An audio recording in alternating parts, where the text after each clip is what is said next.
I love breakfast.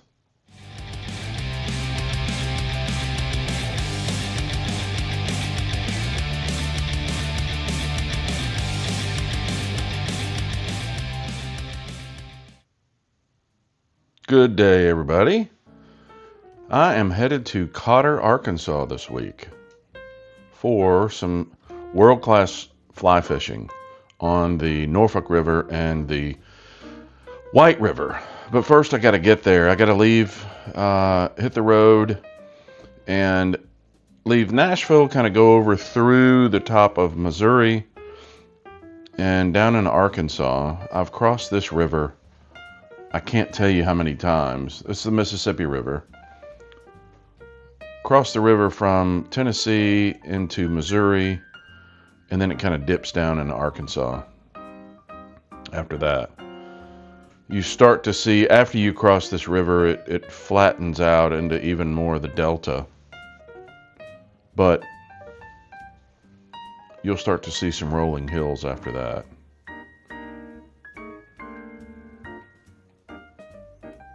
It's kind of a road trip. It feels different from the rest. For me, it does. It's not just another drive. I enjoy the drive. But going to these places over here is kind of like a pilgrimage. It's just kind of something familiar. It makes me feel warm to get from these flat, extremely flat farmlands into some of these rolling hills around where I used to go vacationing as a kid. With my parents, they would bring us over here.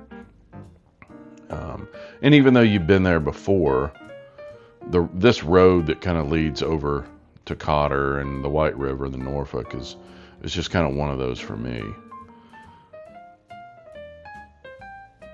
Going down this little hill to where you put boats in, you can actually park down here. This is the Norfolk, which flows down into the White. This is kind of I don't want to say a primer for me, but it's some of the best wade fishing for trout that you can do. That's easily accessible. It's not overly crowded.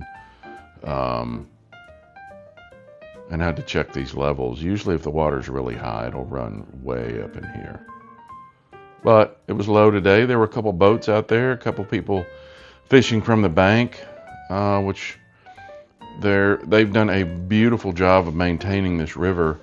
And the rules and regulations that the Arkansas Game and Fish have put on fishermen are fantastic. I mean, I love it because they make it accessible for me to come back from time to time, or as much as I want. Getting my new Orvis rod all ready. I just got it a couple weeks ago. I have not even wet the line on it yet. So I'm going to roll down here and see what I can get into.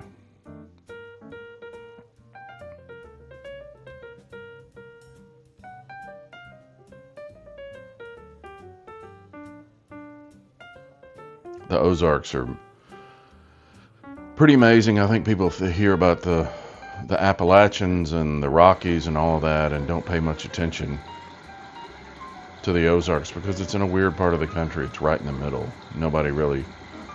It's not a destination unless you plan on it being a destination. I know that sounded kind of weird, but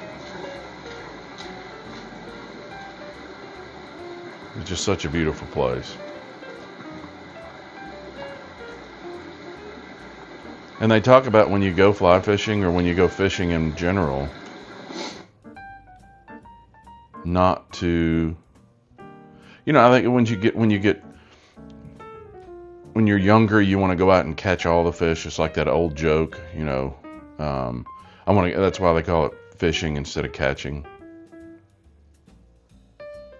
Because the fishing part, you start to enjoy as much as you do the catching. If I could ever get my cast right, I might be able to catch something. It's a new rod. Give me a break. Sure, dude. Blame the rod.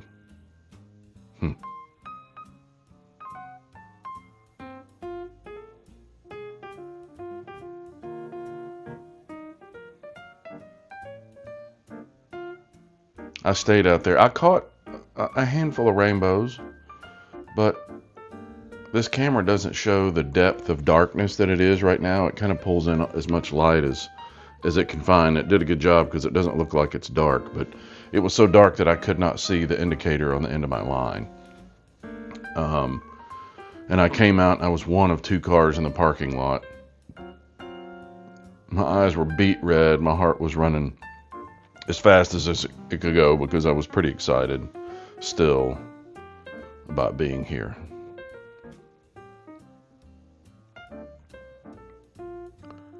It's about time to get to one of the other favorite places, and it's a motel. Who gets excited about going to a motel? But it's this place. This is the Cotter Trout Lodge. It's not fancy, and that's exactly why it's perfect.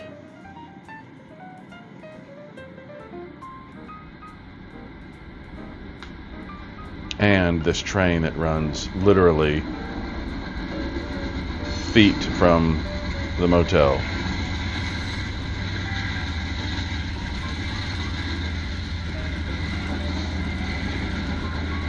Isn't that crazy?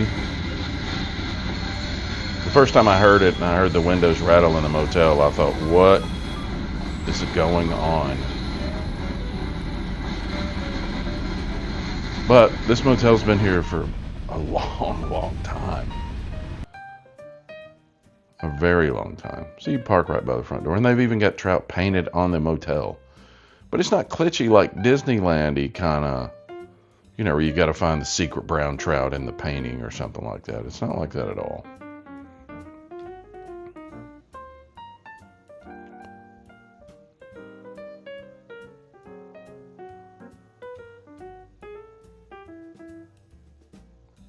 That's exactly why it's perfect. It's the kind of place where you don't have to worry about tracking in a little bit of mud or where your waiters dry on the porch rail, and there's always somebody in the parking lot telling stories.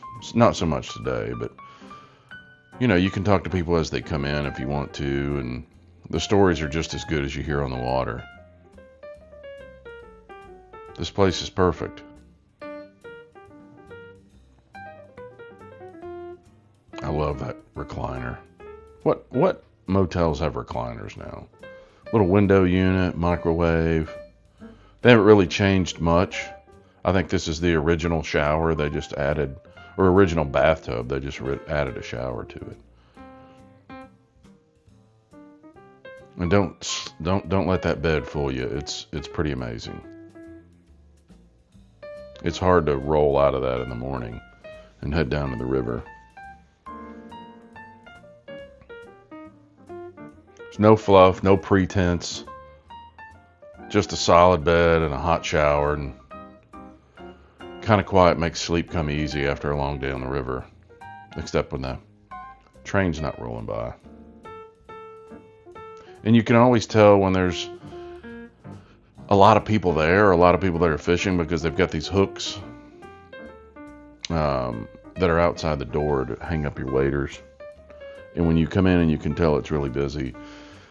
At night, if you come off the river later, there's a lot of different waders hanging by the door. I'm just trying to figure out where to... I don't want to stretch the elastic out on these waders. I'm trying to find a hook. Here we go. There we go. I'll hang it above the fly swatter. If you guys don't have a bag to carry your waders in, you got to get one. These bags are pretty amazing. They kind of dry everything out, and if you have it in the back of your car and you're traveling and everything, it doesn't really stink. But what I really like it is this big flap right there, is that you can stand on that flap while you get dressed, so you don't get rocks in your feet and all that kind of stuff. I did that once and got a hole in the bottom of my waders.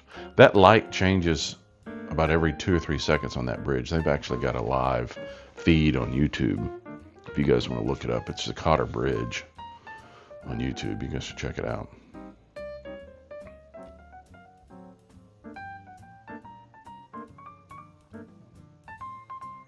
I don't really want to over romanticize this, but it is kind of cool to pull up to place and pull your car right up to the door and not have to get a bellman or one of those carts to put all your stuff in.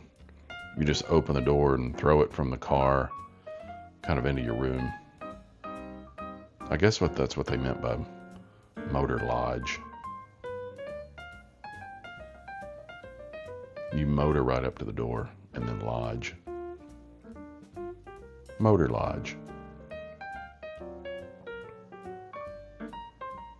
They have boat parking, and it's just a cool place. They've even got a trout painted on the building. I mean, how cool is that?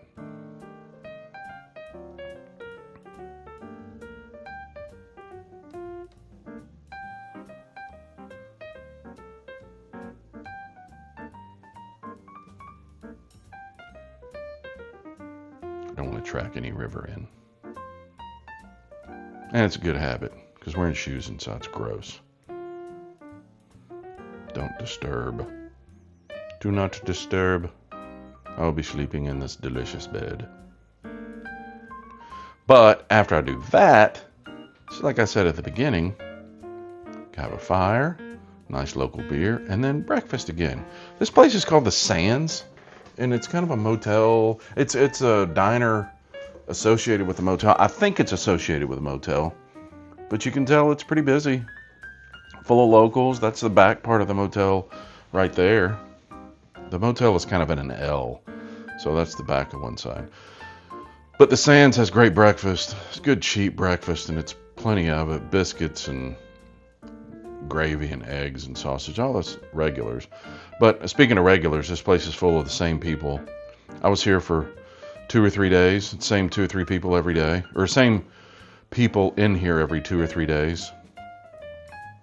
It's just a really small little joint that serves good food, and it's really close to the motel. I mean, close enough that you could walk. The town of Cotter is incredibly cool. Very quiet. But if you love trout fishing, I mean, look at that. It doesn't get any better.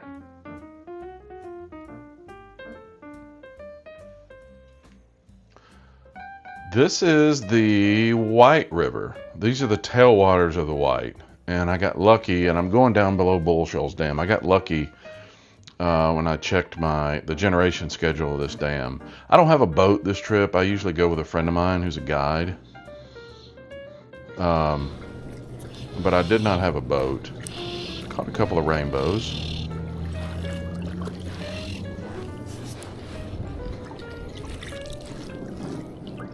Something about text messages here. Something. Do you answer a text message every time? Or do you wait? Because this could happen. Whoa! Text messages means fish are on. If that weren't only the case every time, I think I would answer all of my text messages. Such a cool little fish. Great little brown. Such beautiful colors. Yeah, it is hooking there. Pretty deep. Took me a little bit. Look at that.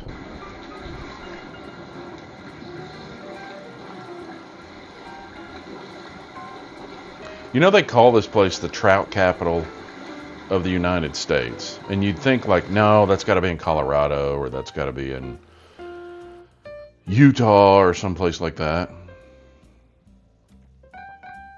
But it's not. If you've ever stood in waist deep water and seen all of these guys catching fish around you, I say guys and girls and kids and Martians and aliens and whatever else wants to get in the river to try to catch these fish,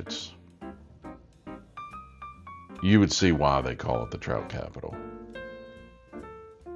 And these rivers don't run, they breathe. They're living things. I mean, they do such a good job. Thanks for joining me. There's a lot more on the way, so hang tight.